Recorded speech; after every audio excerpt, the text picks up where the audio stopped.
go over Piers of Ale songs. We're not gonna do that because they're copyrighted. They have a label. So maybe during the full-time experiment, I might put them on like Patreon or something. Because I want to do all of these others. I want to. I really do. I don't trust the labels to not completely decimate my what's it called? My channel. Yeah. A combination of two songs that play during the same fight and are directly connected. Oh yeah, 168 and 169. All right. Fuck it, I'll allow it. I don't want to deal with this right now. So let me just pick another town. Let's see. What do we got? Let's go here. Maple Creek. There you go, Maple Creek. So that's fair, yeah, because I want to do all of these. I want to do everything. Like, there are so many animes, there's so much film, there are so many bands that I would love to cover, but I don't trust YouTube's copyright system. I don't trust that a malicious actor from any of these labels would come in and just issue copyright strikes on the channel. 3 strikes, channel gets deleted. I'm not doing that. Because I'm already having issues with, for example, Boss Fight. Almost all of his stuff is uploaded through SoundCloud's label. Every single time I get a copyright claim, every single time they reject it because they don't even read it. They don't even read it. Yeah, Boss Fight uploaded his stuff through SoundCloud, which I'm pretty sure it was like a default setting that he had on, and it wasn't malicious from him, because I have a song that has content ID, and I didn't even know. I didn't even know when I put it. Like, I uploaded it. It was like, hey, do you want to have the YouTube package? And I just clicked it because it was free. And now, whenever I live stream, my song Down to Ash gets caught in the copyright ID, so it demonetizes my video, and it sends the revenue to DistroKid so that it goes to my account. I submitted a dispute to say, like, hey, I'm the creator of the song. It's me. It's James R. Bastard. I'm using my song for my streams. Can you please let me monetize the video? And DistroKid said no. Didn't let me check the claim, by the way. They did it from their end, so I assume SoundCloud does something similar. Someone has created comments and review and share like for international license, or a free share copy and redistribute material, and immediately that remix, transform, and build material. Oh, hell yeah. Hell yeah. I didn't think of copyright, but yeah, cop Patreon if it's possible on there. Yeah, we're probably going to do that during the full-time experiment. Full-time experiment is like looking likely it's going to be in May, because my workplace is... we are somehow in crisis mode, so it's very stupid, yeah. And this is... And right now, I am lucky that it's just these labels saying, like, no, we're not. We're just going to take the money. There are labels. For example, we did a Coldplay track during the Jam and Shred. Coldplay has it so that if you play Coldplay, no, not Coldplay, yeah, Coldplay has it that if you play Coldplay on your video, if there's Coldplay music, the video cannot be watched by anyone. Like, it's blocked from being seen by anyone until you remove the copyrighted content. And if you try to dispute it, they will just issue a strike. Yeah, what do you even work on it? I work financial compliance. I work on financial compliance. So I don't have to do the numbers, but I have to look at the, like, other stuff. So yeah, no, it's signed with the label and fucked them over. It took a lot of money, which is ironic. And SoundCloud and DistroKid, these are indie labels. So, like, they don't manage me. They don't tell me, like, oh, you have to release an album every once in a while. It's just the platform from which I distribute the money from, and they take care of the content ID. So, yeah. Yeah, just to make it clear that it's not that I don't want to, is that unless I get direct permission from the artist, then I'm not gonna do it. then I'm not going to do it. And even if I have permission from the artist, like I Prevail did their thing that they were asking people like, hey, react to our music, put our music on your videos, let's do everything. And they still copyright, and the label still copyright claimed everything. So yeah, even though the band gave everybody permission, the label decided to act their way. So yeah, even I Prevail were victims, yeah. Because the copyright content, the content ID system tells you whether or not it was a manual claim by the person or if it's an automated claim on behalf of somebody, and it even tells you who the thing is. Like the YouTube copyright system is incredibly broken right now because there are no consequences for malicious actors. So there are cases, like even Soulcreek had this, that some Indian fuck scammer came in and copyright claimed one of Soulcreek's songs, and there was nothing he could do. He copyright claimed it, claimed that he was the owner, and Soulcreek, of course, Soulcreek was the owner of his own music, and the dispute was rejected. And the only way to then dispute the thing, then it gives you a strike, and then the only way to remove the strike is to sue the other party, win the lawsuit, and bring the court documents to YouTube so that they can remove the claim on the one individual video. Who the fuck's gonna do that? Who the fuck's gonna do that? Davey504 is not gonna do that, and he's one of the biggest music streamers out there, and he got fucked over that way. So yeah. Have to love copyright systems? Yeah. Yeah. Iron Mouse got it like that too. There's a lot of people that have it like that, yeah.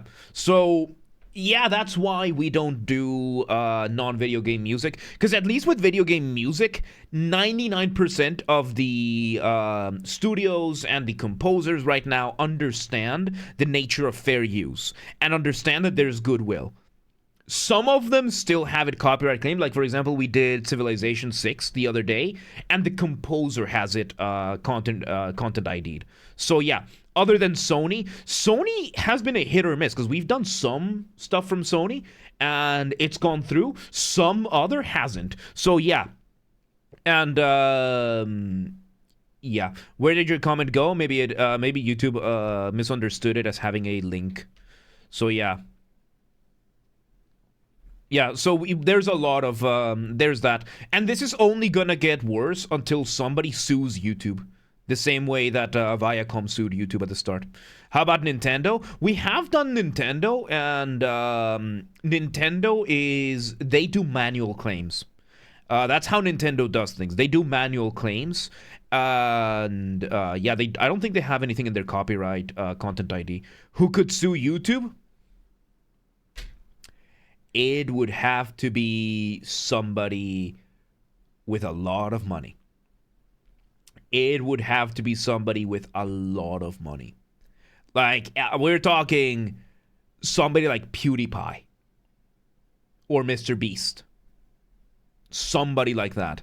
And Pork Chops and Stream Hub. Welcome today. How you doing? So yeah. Yeah. Give Musk Melon a tantrum. Or yeah, or Elon Musk or somebody like that. It would have to be somebody with stupid amounts of money that can outspend Google. Because the problem is, if you sue one of these companies, then they are just going to put you in lawfare. You're going to get stuck in lawfare, where they know they can't win the lawsuit, but they're just going to drown you and destroy your life by prolonging the legal process. How about a class action? That could happen, but you would need a law firm insane enough that would be willing to go against Google. Regardless of whether or not it would be illegal for Google to retaliate, Google has Google money so that they can just pay the fines, and it would be cheaper for them to pay the fines than to just bury whatever law firm would be willing to take the case. And every YouTuber together lawsuit, something like that, yeah. Like, it would have to be some insane Herculean, like, fucking everybody banding together for once and fighting back against the system. I don't think it's going to happen. Because I think that if that happens, what is going to happen is that Google is just going to pull the plug on YouTube, and that's it. That's it. They're going to be like, oh, so you want to do this to the copyright system and you want a fair system? Okay, no more YouTube. It would be more expensive for them to keep YouTube alive then, so they're just going to turn it off. So yeah. Yeah. Because, yeah, you can tell Google, like, okay, you can't have the monopoly. You can't have YouTube be the one-all, end-all. You can't have the search engine be the one and all. There's no law that says at any given point, Google can just turn off YouTube. That would be disruptive to the world economy, but there is nothing that would prevent them from just pulling the plug. We got TikTok. It's nowhere near. Have to love the judicial system. Yeah, it's a big club and you ain't in it, and they use that club to beat you in the head with. So yeah. Oh yeah, it would be stupid of them to do that. But if the cost of implementing a system like this exceeds the cost that it would just be the loss of just turning off YouTube, they would do it in an instant. It's the same reason why all of these companies, whenever they're about to do something illegal, they just say, okay, would it be cheaper to do something illegal and pay the fines, or to do it the legal way? It's one of the reasons why banks, for example, one of the few things that has happened positively in the world of finance, the FATF, Financial Action Task Force, sent out a memo that most banks live by nowadays, which is, if your company gets caught not handling money laundering or fraud properly, the punishment, the fines can be unlimited. Like the judge can say, like I think it was HSBC money laundering fine. How much were they fined?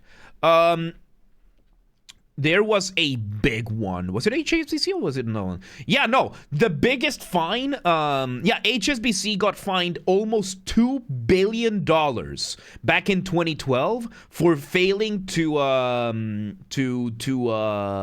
report money laundering activities. Like, the judge can literally, if you're a financial institution and you get caught, like, letting money laundering through or not handling fraud or any of these things, there is no limit to what the fine can be. If it's like a Bank of America and the judge says, okay, you pay $100 billion in fines, that's what the fine is. Yeah. It's insane, but that's how it has to be. But there are, of course, other protections for other companies like Google and whatnot that give a maximum fine to these companies. So, yeah, no. And, by the way, quick tip, by the way, when it comes to financial compliance. If you ever get if you're using like a bank or PayPal or something like that, and they put your transfer on hold, like, they put your transfer on hold for, and they say, like, all right, we're conducting checks or something like that. They pause your transfer. The only exception to this rule is sanctions. But if you ask their customer support, why did you pause my transfer? Why is my transfer on hold? And they give you something other than, oh, we're conducting checks, we're doing due diligence or something like that, or like, oh, we're conducting a sanctions review. If they tell you, oh, we're investigating for fraud or we're investigating for money laundering or anything like that, go to the ombudsman. The ombudsman is the what's it called? The financial regulator, right? Go to the financial regulator and report the institution for tipping off. Like, file a complaint with the institution that the agent was tipping off, and report them to the ombudsman. Because tipping off is one of the worst things you can do in finance. Tipping off is when you alert a criminal or a potential criminal that they are under investigation. So yeah, if you ever run into something like that, and yes, this is now a BS talk. We went from YouTube to this now. So a little life tip, right? If you ever encounter something like that, if you're ever, like, if PayPal stops your transfer, and during any of the reasoning they say something like, oh, we're checking for money laundering, or we're checking for fraud, or we're checking for tax evasion, or whatever it is, the only exception being sanctions. Like, if you're one of the if you're one of the unfortunate people with the last name Hussein or Bin Laden, you're gonna get hit with sanction checks a lot, right? And these are like public registry and whatnot.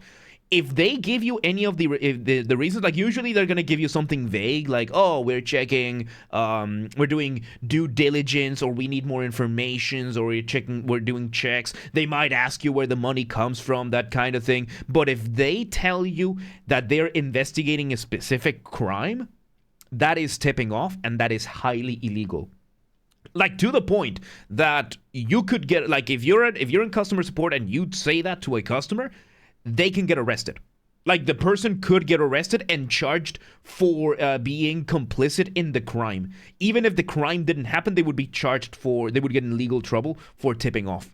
Like, they could easily get in trouble for tipping off. So yeah, that's my tip of the day.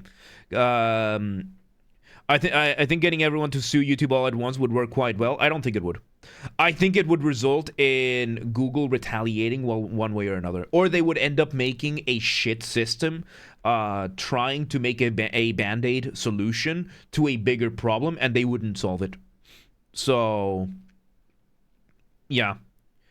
Chase check hack, literally just check fraud. So yeah, no, if any of those institutions say that, just go to the ombudsman and report them, and report the institution for tipping off. So yeah, I just realized I'm gonna see the last live queue by checking when the pinned message was sent. There you go. So yeah, YouTube is a lot more profitable than you think. YouTube is not profitable under Google.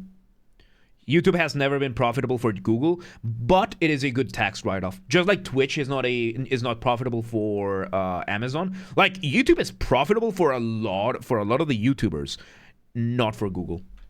Not for Google. So yeah, good talk, everybody. This is gonna go as a BS Talks this week.